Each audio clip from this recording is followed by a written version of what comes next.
नमस्कार प्रिय आत्मन।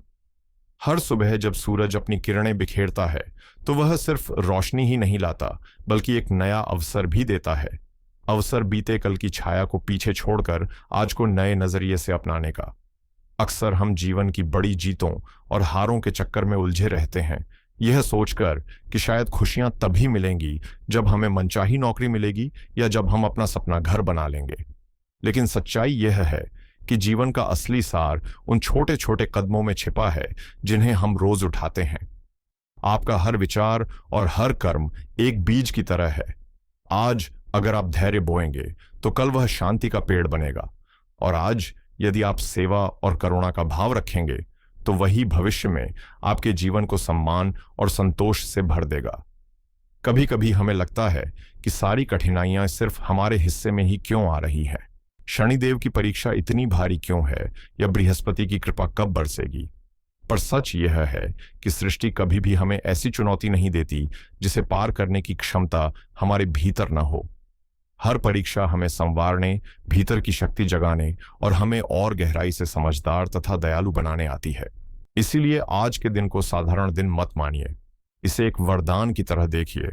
अपने कर्म को पवित्र रखने का अवसर, अपने मन को शांत बनाए रखने का अवसर और अपनी आत्मा को परमात्मा से जोड़ने का अवसर। जब हर दिन को आप साधना में बदल देते हैं तब जीवन अपने आप एक उत्सव में खिल उठता है। आइए जानें कि 21 अगस्त 2025 का यह दिन ब्रह्मांडीय ऊर्जा के लिहाज से हमारे लिए क्या संदेश लेकर आया है। ग्रहों और नक्षत्रों की चाल केवल आकाश का खेल नहीं बल्कि हमारे जीवन की धारा को दिशा देने वाली शक्ति भी है। आज कृष्ण पक्ष की त्रयोदशी है जो दोपहर 12:45 तक प्रभावी रहेगी। इसके बाद चतुर्दशी की शुरुआत होगी। त्रयोदशी का दिन भगवान शिव को समर्पित माना जाता है और प्रदोष व्रत के लिए अत्यंत मंगलकारी है। वहीं चतुर्दशी की तिथि मासिक शिवरात्रि के रूप में पूजनीय है। इस प्रकार आज का दिन शिव तत्व से भरपूर है, एक ऐसा अवसर जब साधना, भक्ति और आत्मिक शक्ति सहज रूप से हमारे जीवन में प्रवाहित हो सकती है। आज का नक्षत्र है पुष्य, जिसे नक्षत्रों का राजा भी कहा जाता है, और यह देर रात 12:08 तक प्रभावी रहेगा। अपनी सात्विकता और पोषणकारी स्वभाव के कारण पुष्य को अत्यंत मंगलकारी माना गया है। इसके अधिष्ठाता देवता बृहस्पति ज्ञान, विस्तार और आध्यात्मिक ऊंचाइयों के प्रतीक हैं। यही कारण है कि यह नक्षत्र शिक्षा, समृद्धि और आत्मिक साधना के लिए विशेष रूप से शुभ माना जाता है। आज शाम 4:14 तक व्यतिपात योग रहेगा, जिसके बाद वारियान योग का आरंभ होगा। व्यतिपात योग अक्सर अप्रत्याशित परिस्थितियों या मानसिक अस्थिरता का कारण बन सकता है, इसलिए इस अवधि में संयम बनाए रखना और जल्दबाजी में कोई बड़ा कदम न उठाना ही बुद्धिमानी है। करण की दृष्टि से देखें तो दोपहर 12:45 तक वणिजकरण प्रभावी रहेगा, जिसके बाद विष्टिकरण, जिसे भद्रा भी कहा जाता है, आरंभ होगा। आज का दिन गुरुवार है जो देवगुरु बृहस्पति को समर्पित है। वे ज्ञान, भाग्य और धर्म के प्रतिनिधि माने जाते हैं। अब यदि शुभ और अशुभ मुहूर्तों की बात करें तो ब्रह्म मुहूर्त प्रातः 4:33 से 5:21 तक रहेगा।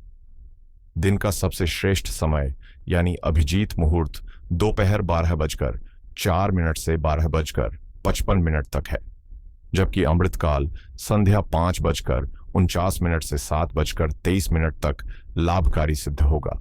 लेकिन सावधानी भी जरूरी है। दोपहर 2:05 से 3:40 तक राहुकाल रहेगा। इस दौरान किसी नए कार्य, यात्रा या बड़े समझौते से दूरी बनाना ही हितकारी रहेगा।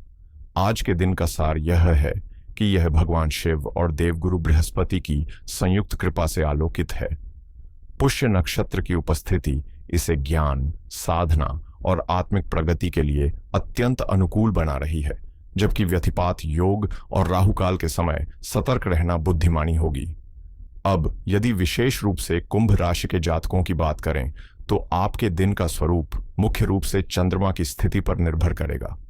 वर्तमान में चंद्रमा अपनी ही राशि कर्क में गोचर कर रहे हैं और यह आपके लग्न से छठे भाव में स्थित है। ज्योतिष में छठा भाव आरण, रोग और शत्रुओं से जुड़ा होता है। इसलिए आज आपके सामने कुछ चुनौतियां आ सकती हैं जिन्हें धैर्य और विवेक से संभालना आवश्यक है। जब चंद्रमा जैसा कोमल और भावनाओं से भरा ग्रह छठे भाव में आता है तो इसका असर जीवन के कई पहलुओं पर साफ दिखाई देता है। कुंभ राशि के जातकों के लिए आज का दिन इसी प्रभाव से जुड़ा हुआ है। छठा भाव सेवा, चुनौतियों और आत्म सुधार का प्रतीक माना जाता है। चंद्रमा मन का अधिपति है और आज वह अपनी ही राशि कर्क में विराजमान है, इसलिए आपका मन असामान्य रूप से संवेदनशील हो सकता है। छोटी छोटी बातों पर बेचैनी या चिंता हावी हो सकती है, चाहे वह स्वास्थ्य को लेकर हो, रोजमर्रा की दिनचर्या से जुड़ा तनाव हो या फिर कार्यस्थल की कोई उलझन। एक अनजानी घबराहट या मानसिक दबाव भी महसूस हो सकता है और यह सब छठे भाव में चंद्रमा के स्वाभाविक प्रभाव का हिस्सा है। सकारात्मक पहलू यह है कि आज चंद्रमा पुष्य नक्षत्र में स्थित है, जिसके अधिपति देवगुरु बृहस्पति हैं। यह स्थिति आपको कठिन परिस्थितियों से निकलने के लिए बुद्धि, धैर्य और विवेक का सहारा देगी। नौकरी पेशा जातकों के लिए यह दिन मेहनत और जिम्मेदारी निभाने का है।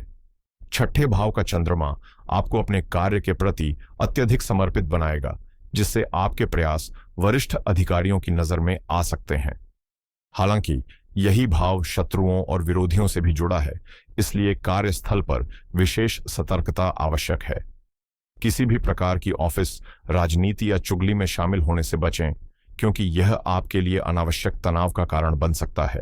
व्यवसाय से जुड़े लोगों के लिए आज का दिन थोड़ी सतर्कता की मांग करता है, क्योंकि छठा भाव प्रतिस्पर्धा का प्रतीक है और इस समय आपके प्रतिद्वंद्वी सक्रिय रह सकते हैं। किसी भी नई डील पर हस्ताक्षर करने या साझेदारी शुरू करने से पहले सभी दस्तावेज ध्यान से पढ़ें और बिना जांचे परखे कोई कदम न उठाएं। खासतौर पर आज उधार देने से बचें, क्योंकि छठे भाव में चंद्रमा धन अटकने की संभावना दिखा रहे हैं। आर्थिक दृष्टि से भी यह दिन संयम बरतने का है। अचानक स्वास्थ्य संबंधी खर्चे या पुरानी देनदारियों को निपटाने की जरूरत सामने आ सकती है, जिससे बजट पर दबाव बढ़ सकता है। ऐसे में फिजूल खर्ची से दूर रहना और खर्चों को योजनाबद्ध रखना ही आपके लिए सबसे समझदारी भरा कदम होगा। विवाहित जीवन में आज धैर्य और परिपक्वता दिखाना बेहद जरूरी रहेगा। सप्तम भाव में सूर्य की उपस्थिति रिश्तों में अहंकार या अपनी बात मनवाने की जिद बढ़ा सकती है। वहीं छठे भाव का चंद्रमा जीवन साथी के स्वास्थ्य को लेकर हल्की चिंता या किसी छोटी सी बात पर मतभेद खड़ा कर सकता है। ऐसे में सबसे अच्छा उपाय है कि आप अपने साथी की भावनाओं को समझें और उन्हें महत्व दें। प्रेम संबंधों की दृष्टि से भी आज संवाद की कमी या गलत फहमियों की संभावना है। चंद्रमा की स्थिति मन में असुरक्षा या शंका का भाव जगा सकती है, इसलिए अपने प्रियजन पर अनावश्यक दबाव डालने या संदेह करने से बचें और खुले मन से बातचीत करें। पारिवारिक जीवन में आज का दिन मिश्रित परिणाम लेकर आ सकता है। घर के किसी सदस्य, विशेषकर माताजी के स्वास्थ्य को लेकर मन में चिंता बनी रह सकती है, क्योंकि ज्योतिष में चंद्रमा माता का कारक माना जाता है। घरेलू जिम्मेदारियों और रोजमर्रा के कार्यों में भी थोड़ी अधिक भागदौड़ हो सकती है। अब अगर स्वास्थ्य की बात करें तो यह क्षेत्र आज आपके लिए सबसे अहम है। छठे भाव में चंद्रमा की स्थिति सीधे सेहत पर असर डालती है। कर्क राशि जल तत्व से जुड़ी होने के कारण सर्दी, जुकाम, कफ या पाचन संबंधी समस्याएं परेशान कर सकती हैं। इसके साथ ही मानसिक तनाव और घबराहट से बचना भी आवश्यक होगा, क्योंकि यह आपकी ऊर्जा को कमजोर कर सकते हैं। विद्यार्थियों के लिए आज का दिन थोड़ा ध्यान भटकाने वाला साबित हो सकता है। छठे भाव में चंद्रमा की स्थिति मन को पढ़ाई से हटाकर अनचाही चिंताओं में उलझा सकती है, इसलिए पढ़ाई में सफलता पाने के लिए आज अनुशासन और व्यवस्थित दिनचर्या पर विशेष ध्यान देना आवश्यक है। अब अगर समग्र रूप से देखें तो कुंभ राशि वालों के लिए आज का संदेश यही है कि धैर्य बनाए रखें, सेवा भाव को अपनाएं और अपने स्वास्थ्य को प्राथमिकता दें। भले ही छठे भाव का चंद्रमा आपको भावनात्मक रूप से कुछ कमजोर बना दे, लेकिन पुष्य नक्षत्र की शक्ति आपको संतुलित और सही निर्णय लेने की क्षमता प्रदान करेगी। आज की विशेष प्रेरणा यही है, अपनी चुनौतियों को बोझ न मानें, बल्कि उन्हें एक नए अवसर की तरह स्वीकार करें। आज का दिन अपने भीतर की कमजोरियों को पहचान कर उन्हें ताकत में बदलने का सुनहरा अवसर है। सेवा भाव को जीवन का हिस्सा बनाइए, चाहे वह घर की जिम्मेदारियों में हो या कार्यस्थल पर।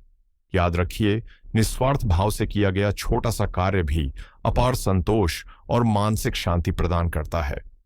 अब बात करते हैं उन उपायों की जो आज की नकारात्मक ऊर्जा को कम करके सकारात्मकता को बढ़ा सकते हैं।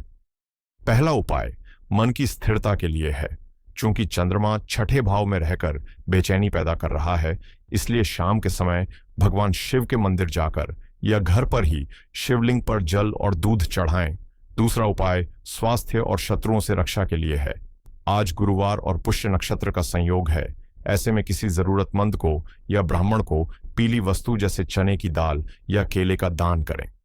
यह साधारण सा कर्म छठे भाव के नकारात्मक प्रभावों को काफी हद तक कम कर देगा।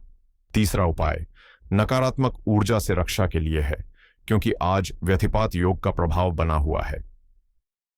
दिन की शुरुआत भगवान विष्णु के विष्णु सहस्त्रनाम का पाठ सुनकर या स्वयं करके करें। यह साधना आपको हर तरह की नकारात्मकता से दूर रखेगी और मानसिक स्थिरता देगी।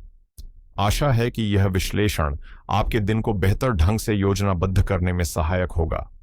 याद रखें, ग्रह अपनी गति से चलते हैं, लेकिन हमारे कर्म ही हमारे भाग्य की असली दिशा तय करते हैं। यदि यह प्रस्तुति आपको उपयोगी लगी हो तो इसे लाइक करें, अपने प्रियजनों तक साझा करें और चैनल को सब्सक्राइब करना न भूलें, ताकि रोजाना ब्रह्मांड के ये संदेश आप तक पहुंचते रहें। ईश्वर की कृपा आप पर सदा बनी रहे। हर हर महादेव।